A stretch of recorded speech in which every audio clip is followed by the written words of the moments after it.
Yo, what's up? What's up? It's Big Bang Talks Comics. I'm Daryl. And I'm Michael. And it's a great day in... Comic book world? I was hoping you'd say. I was about to jump on the Sesame Street theme song. I was going to tie it in. I can't remember how it goes. Sunny days. Yeah. Chasing the clouds away. Yeah, okay. The snow is here. You need comics. Hurry. Buy them. Yeah. This week's big. Guess what's coming out this week? Finally, Secret Wars number 9. The internet is abuzz with all kinds of hate and venom spewing everywhere. It's like, what, 7 months in the making now or Finally. something? It was supposed to come out like, all I know is I think I aged 10 years waiting for this I feel book. like it, man. I mean, I look in the mirror every morning and I go, Secret Wars number 9, you changed me. Yeah. Another wrinkle. Okay, anyway, Secret Wars number 9. Anyway, finally it comes out. We're going to see what goes down. Supposedly, this is supposed to be a big deal book. Genesis is the big word they put in big capital letters in the solicitation. What does that mean? Genesis. Yeah, I don't know. I don't know what that means. You going to read it? How am I going to read it? It's going to be like one of the first things I read. Like the first things I read tomorrow are going to be Secret Wars 9 and probably Walking Dead 150. Well, the real question is, what is the fate of Mr. Fantastic? What is the fate of Dr. Doom? How does his face get fixed? Because, we got to see what his face looked like under the mask earlier in the series. Maybe they're going to, redeem him or something. I know he's done some awful things in Secret Wars, but really, he saved, the entire multiverse of what he could of it, and not only that, But he did it only so he could have ultimate power. I don't know, you think he did it only for that? Maybe, Yes. maybe. But, he seems redeemed in the new Invincible Iron Man series, which takes place post-Secret Wars. Which is almost too good to be true. Yeah, it is. It is. I like Dr. Doom, kind of. Speaking of... I like Dr. Doom. Yeah, He's an awesome villain, but I kind of like him I like villains trying to reform. It's a good story. Grace and redemption, good thing. I like redemption. Redemption is a good thing. Deadpool's on a redemption kick lately. I like it. I was going to say, but speaking of Dr. Doom, all right, Invincible Iron Man, big deal book. Got War Machines going down, new storyline. Also, you have the lead up to Civil War 2. You got Tony Stark going against Captain Marvel. Basically, Marvel meets the Minority Report. Yeah. I'm not really sure I'm sure it will be good. I will definitely read it, but I'm also is it necessary? Not so sure. And it sounds like it's going to be coming out after the movie. I was expecting it comes out April. It comes out a month after the movie. Yeah, I was expecting end of March, April. Well, that's what they led us to believe. They said spring of 2016, but they pushed it to June. Remember the postcards we got months ago that all the retailers got around the country? We were actually the third person to post about it on the internet. Big Bang Toys, Comics, and Games. Yeah. Hashtag.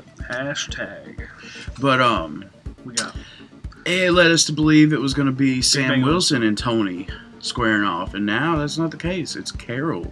It's Captain Marvel and Tony squaring off, and Captain Marvel is pro a future crime, I guess, putting people away for stuff they haven't done yet. Yeah, basically the synopsis is where there's something created where they can predict. It's a mutant. It's a mutant can somehow has the power to predict what's going to happen. Tony Stark, he just straight up knows. Well, he knows, but how reliable is that? The Minority Report taught us that. Exactly. But if you haven't seen the movie, Tom Cruise, pretty good movie. That's a good movie. Yeah. Steven Spielberg, man. It's pretty good. But Tony Stark actually is the voice of reason, whereas in Civil War 1, in my opinion, he was not. But I understand the government registration idea in the first one, but yeah, that actually creates a good. I agreed with Cap in Civil War 1. I agree with Tony.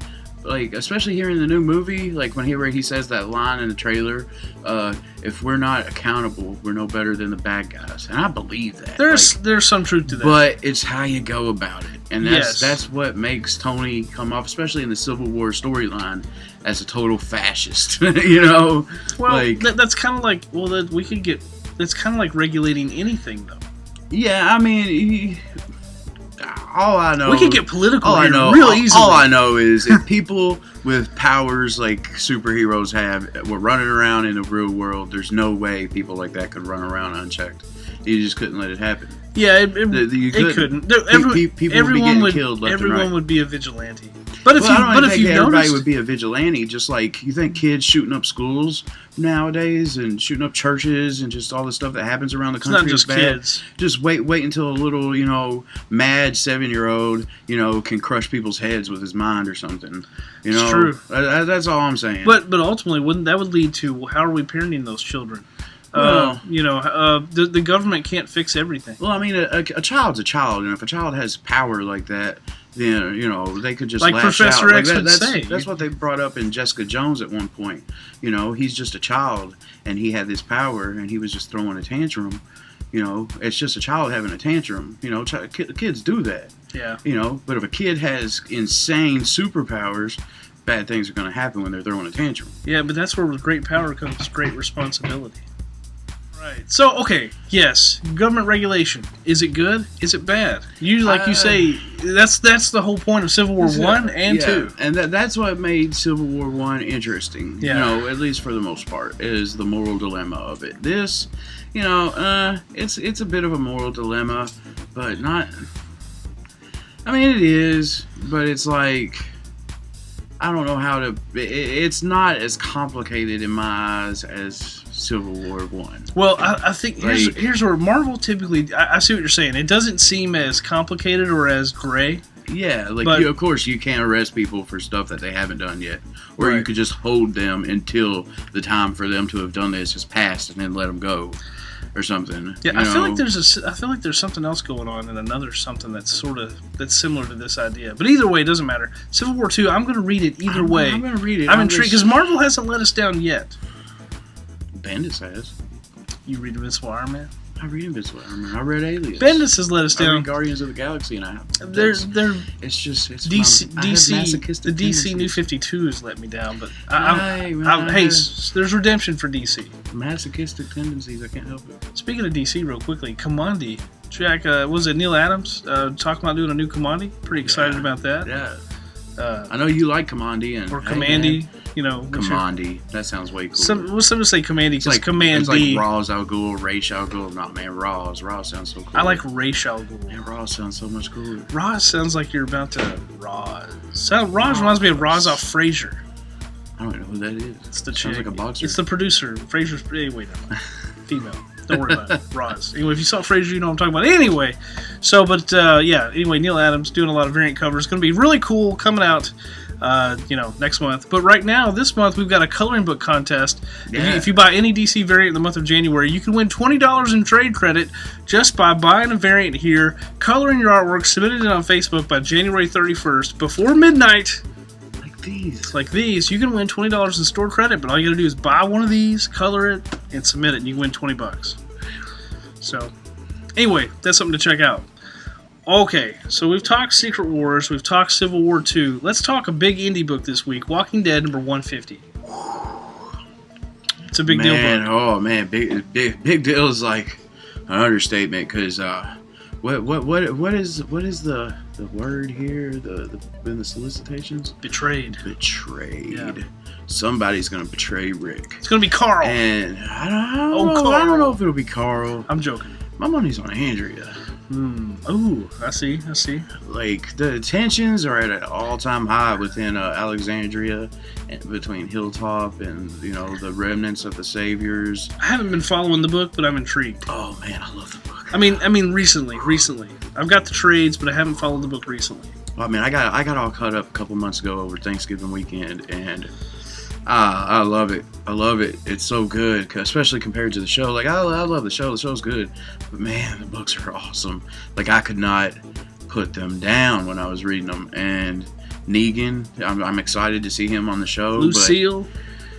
I'm excited to see Negan on the show. Jeffrey Dean Morgan's playing him, but in the book, like, Negan is just so awesome. Like, he's like almost a complete inversion of the governor, and he's been held prisoner now in Alexandria for like 2-3 years, something like that. They really don't say how much time was how far forward they skipped in the time skip, but yeah, Rick has been taking Negan's counsel because of all the stuff that's gone down, and he goes to Negan, and he's like, I need help. I don't know what to do. Stuff is getting really crazy, and I don't know if it's the smartest thing. That already but sounds like a bad idea. I mean, yeah, it's Negan, but I mean, yeah, for all the however evil Negan is, however evil Negan. I said it again. Negan is. He kind of knew what he was doing as far as leading people and making people fall in line, even if it was, very extreme measures. He led by fear. He led by fear. And Rick doesn't want to lead by fear, but Negan is smart enough that he knows, maybe that wasn't a good idea the way I led, but, here's what you should do. And he gives him advice, and basically his advice is, you got to step up, and you got to show these guys, you got to make them fall in line. And it's like, oh yeah, kind of, because, there's crazy stuff going on with the Whisperers, which are people basically they've gone back to being just almost like animals, like primal, and they were just walking around in walker skin, and they're kind of just walking around with herds of walkers, and they've gone, they don't even have, they took away their identities, they don't have names anymore, they don't call anybody by names, they just have Alpha, and whoever's the Alpha leads, and Carl has fallen in with Alpha's daughter. Alpha's a woman, and she's ruthless, and she did some things to the community with Hilltop, Alexandria, the Kingdom, which was Ezekiel's community, and a couple others. She did some things, and people are out for blood.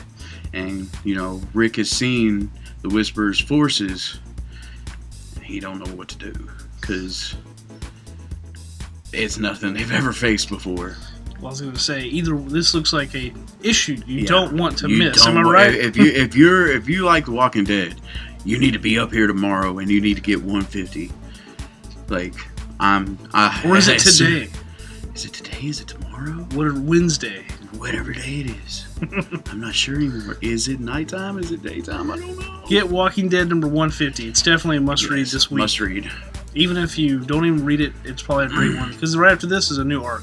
So yeah, if you like the show, get up here and read the comics, because the comics are awesome. They're different than the show, but arguably better. Definitely. And 150 is going to be the culmination of the last 50 issues probably, and somebody's going to betray Rick, and I really am curious. There's a lot of speculation as to who. My money's on Andrea. We'll find out tomorrow.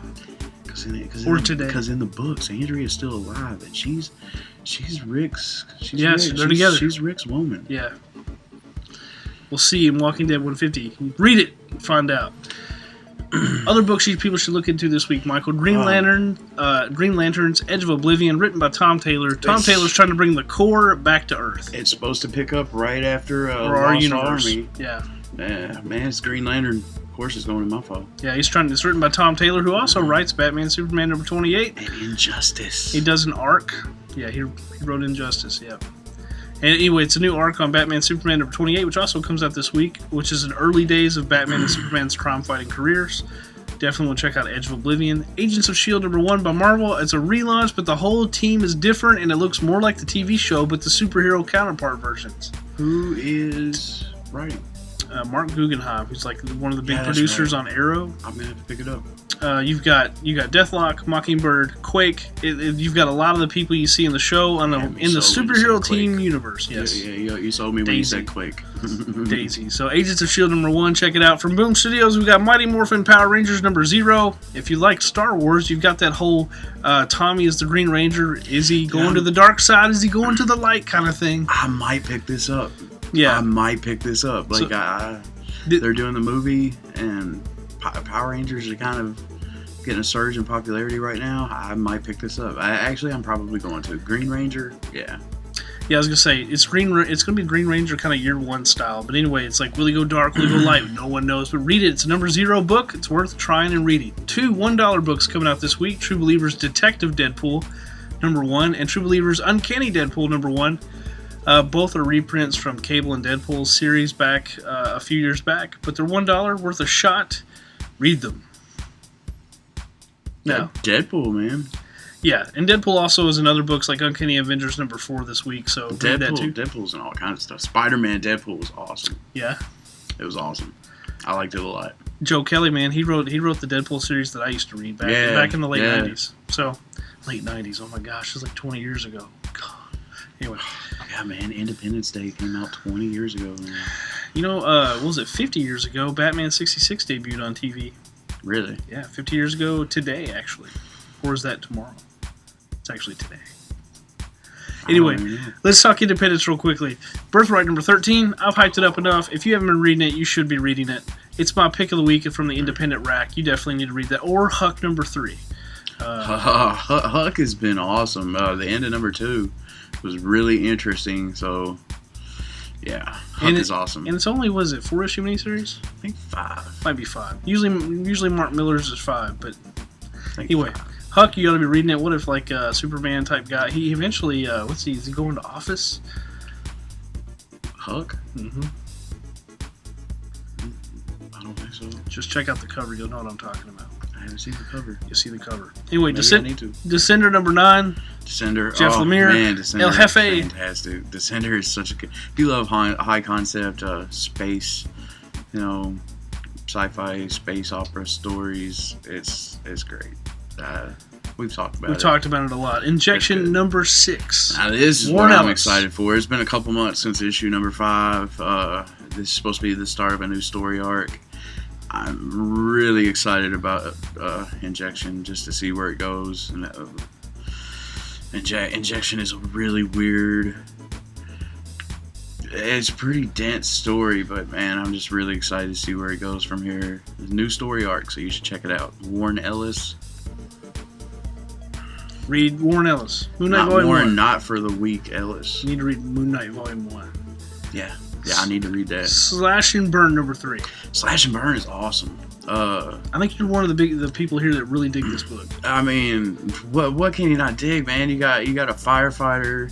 This chick, she's a firefighter. She's an arsonist. And she's an arsonist. And like it keeps going back and showing flashbacks of her childhood at this orphanage and stuff, and kind of why she is the way she is. And it's like, I don't even know if she's really evil at this point, but she might just kind of have a problem with fire. I don't really know. We don't know yet, but I really like it. Like, I could see this being a really good, like, really interesting movie.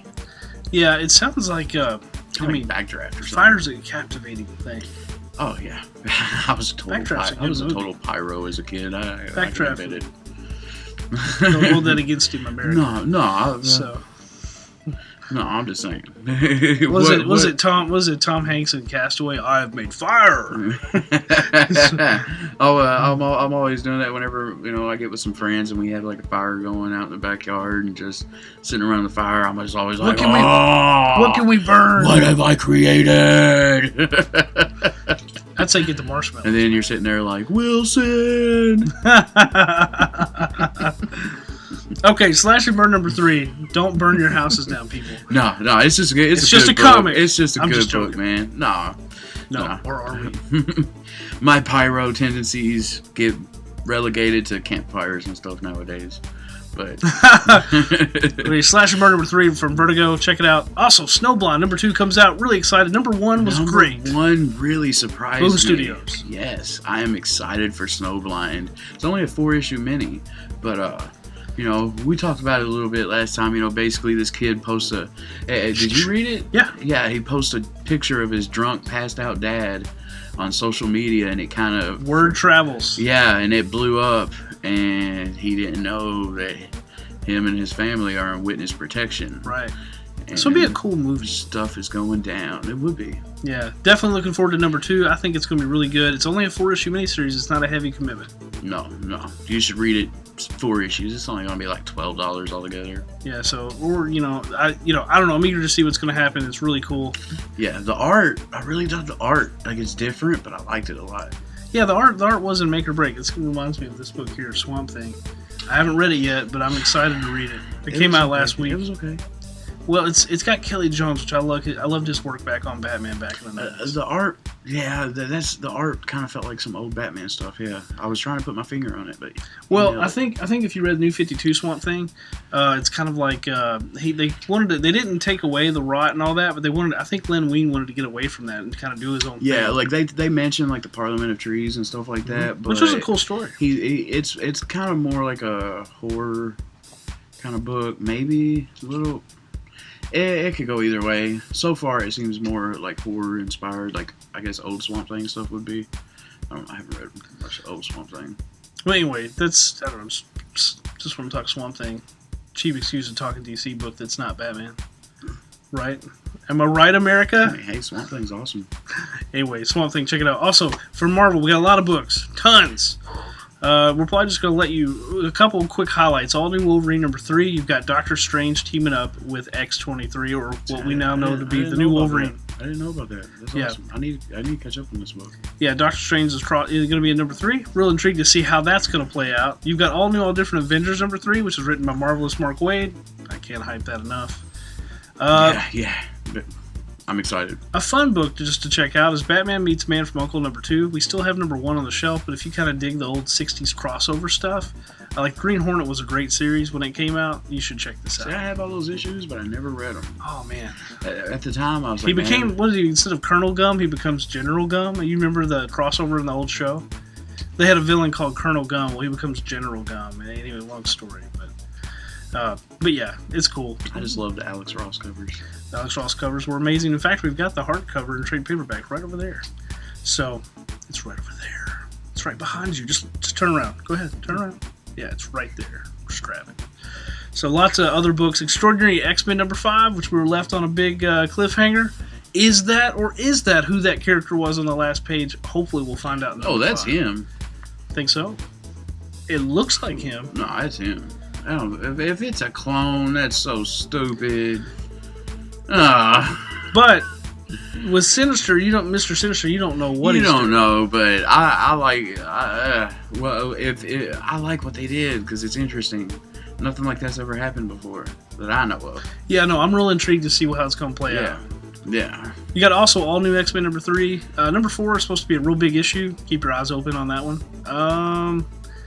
Black Knight number 3 we talked about. Captain America Sam Wilson number 5. We got the new Falcon showing up. And hey, I'm excited for anything when it comes to Captain America Sam Wilson. I mean, it's Nick Spencer, so Nick need to read him. Spencer.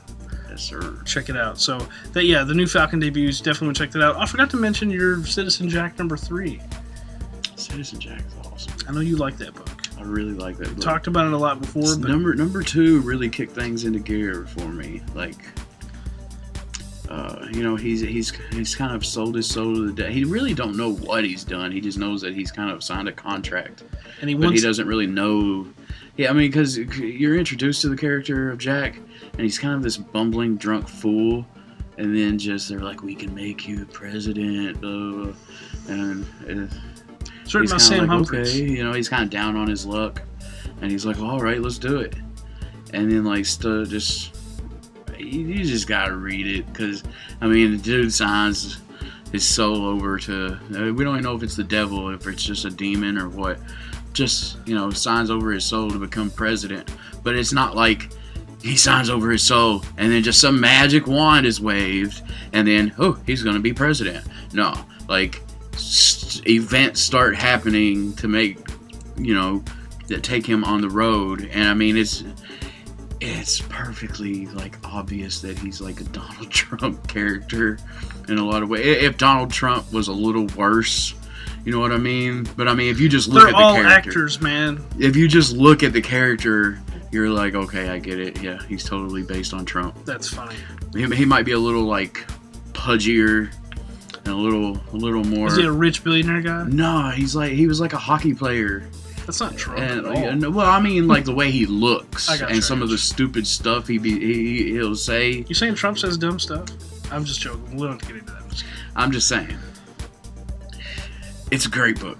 You should check it out. Because I thought it was just going to be like, oh, you know, a magic wand is waved after he signs away his soul, and this guy becomes president. It's like, no, that's not how things are going at all. He signs away his soul, but it's not that simple. Like, It's never simple. it's about the road to him becoming president. And it's really good. Like, number 2 really sold me on the book, and I'm excited. Citizen Jack, Sam Humphries. Number 3, read it. Or check it out if you like that sort of thing. Guardians of the Galaxy number 4. A lot of other books to check out. Mighty Thor number 3 comes out. Mighty Thor is like one of my favorites right now, man. Robin War concludes with Robin War number 2. Did you read? I'm reading it all at once. Damien or Son of Batman. Son of Batman or Running out of time. Yeah. No, go ahead. Just the last page was just like the last page of the last issue. I haven't read it was that a one yet. jaw dropper. That's all I was gonna say. Yeah, I'm basically trying to read them all at once. Yeah. I started I off. got you. But anyway, Robin War concludes. Squadron Supreme number 3. Man, the book keeps coming out and gets better each issue. I'm looking forward to this one. Yeah, totally. Last one I want to mention, and then we got other books. Just take a look at when we're done talking. Superman American Alien number 3. Number two was awesome. They did some things in number 2 that was just kind of like, man, I never expected to see this kind of stuff in a Superman book. But I really enjoy it. Max Landis, for all his faults, he understands Superman to a degree, and I dig it. This issue is where people mistake him for Bruce Wayne. Yeah, check it out. But anyway, check these other books out you need to read, and we'll be right back.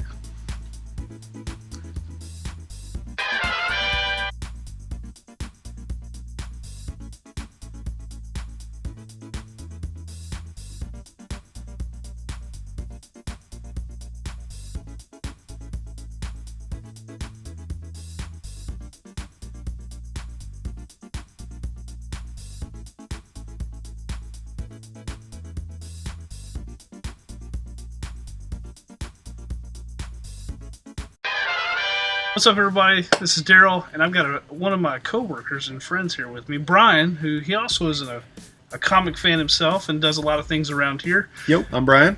Brian, what is a comic you read recently that you just thought was awesome? I'd have to go with Star Wars Annual number 1. We take a break from the Luke and Vader story that's been going on so far to follow a rebel spy who's been implanted deep within the Empire's power structure. He keeps going on about how he's not a hero, how he just kind of does the things that need to get done, and sometimes he says he has to be a little bit of a monster to get these things done. But when he gets the chance to be a hero, to rescue a group of nobles and senators that are siding with the rebellion, that have been imprisoned, he jumps at the chance. What's more, the Emperor is showing up to the prison where they're being held. Of course. Which means he may get a shot at the Emperor. But what happens when the man who thinks he's a monster meets a real one?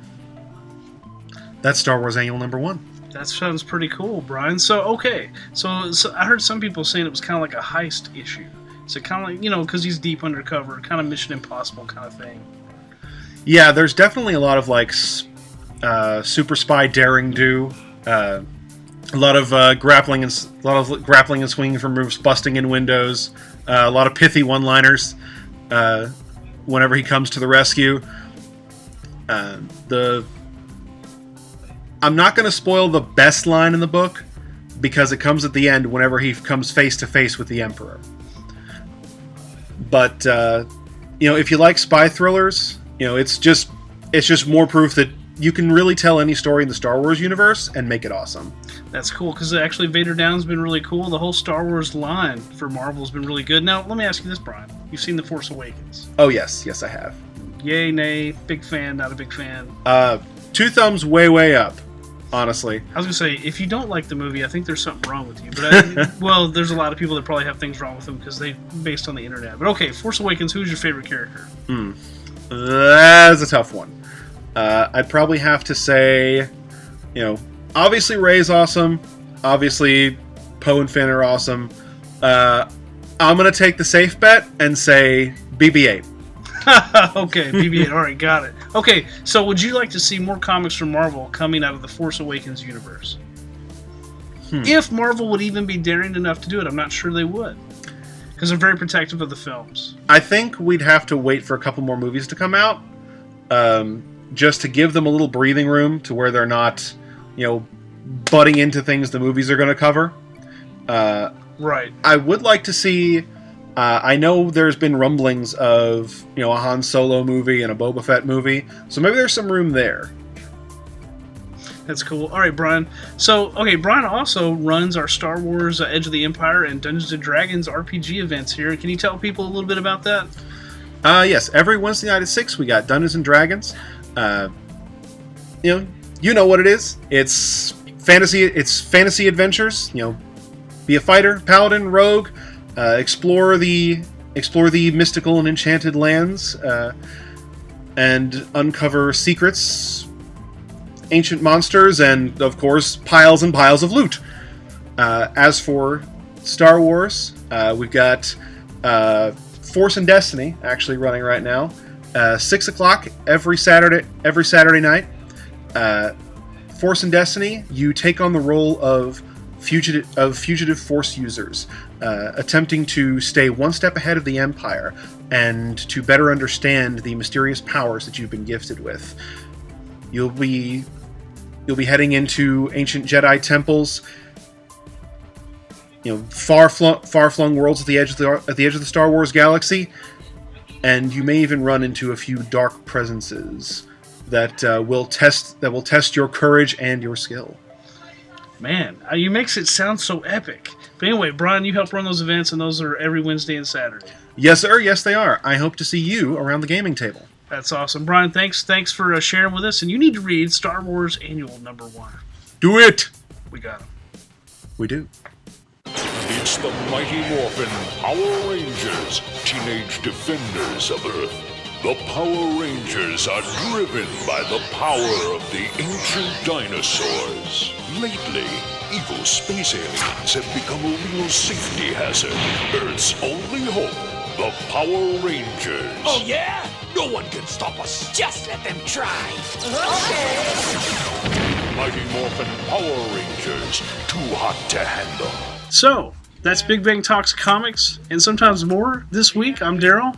And I'm Michael. Got anything you want to say before we leave? We Is your got 'em. dance? I thought we were like a commercial break. Visit BobBigBang.com.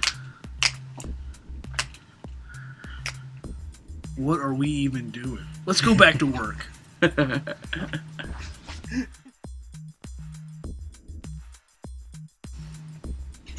Are we still recording?